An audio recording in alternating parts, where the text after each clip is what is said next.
Welcome to WareTech solution. A Google Doodle on Saturday, the last day of the ongoing year, celebrated New Year evening. A time to reminisce about 2022 and look forward to a fresh start in the 2023. To mark a happy end to the current year, Google designed the doodle that reflects on the year gone and anticipating a new beginning that 2022 would bring along. Let's flip to Google. The doodle has a 2022 animation and vibrate other designs that depicts celebrations.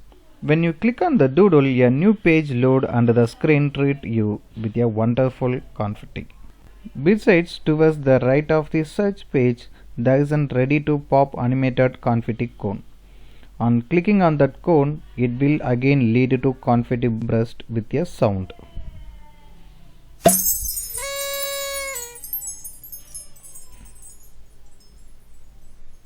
Google's coming up with colorful doodle arts on the New Year evening, however, is not new.